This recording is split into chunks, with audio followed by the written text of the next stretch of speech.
certain name and reputation for decades.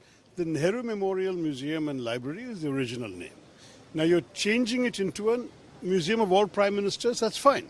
But you can still keep the words Nehru Memorial. He was the first prime minister, the longest serving prime minister, the man who in many ways laid the foundations for what India was all about.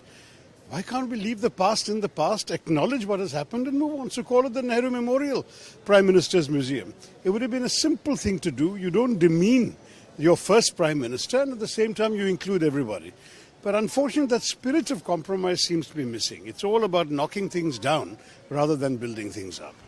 So J.P. Mehta said that on the same issue that the Congress is not able to move beyond a dynasty and that's the problem with... No, the country has clearly moved on. The very fact is we've had 13 or 14 more prime ministers after Nehruji. So everyone recognizes there's now many, many more. But the fact still is the original place where he had himself lived at one time, which was a memorial that named for him for more than 50 years, now suddenly you want to change it. It seems petty. And the pettiness is what I think all of us would find disappointing. You want the government to be large-hearted and to be all-inclusive. That's the spirit of having a museum of all prime ministers. Well, you don't start an all-inclusive naming process by excluding the first prime minister. Now, Law Commission has asked for suggestions from religious bodies and general public on uniform civil code. Look, I feel that the Law Commission has already gone through this exercise in 2018 at the request of the BJP government, and at that time they concluded that no change was necessary.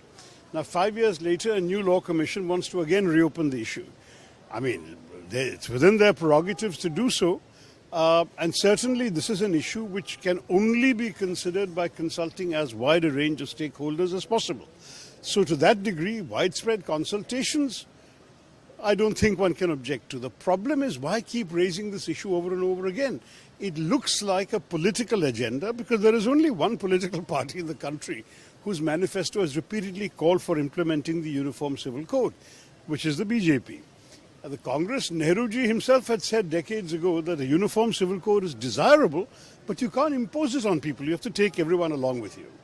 Now, if you periodically keep raising this, in 2 or 3 state elections also, they said that if they win, they will implement a uniform civil code. They have won, but they have not created a uniform civil code. No one knows what exactly they think it should consist of.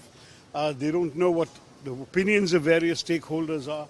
So for all of these reasons, I think that this may turn out to be what they call a trial balloon or a kite flying exercise rather than a substantive issue. And I think we have so many more important matters to focus on in the country today. There is unemployment, there is a severe crisis of jobs, unaffordable essentials for the Aam Aadmi. I think the government should not keep encouraging distraction from all of those matters. We have to focus on what matters to people. So the timing of this, do you think this is just being done ahead of the 2024 election? No doubt about it. There's obviously a political agenda behind many of these things. And I have no doubt that you will find more and more of this kind of signaling coming from the government in the lead up to the next general elections. Thank you. Thank you so much, sir.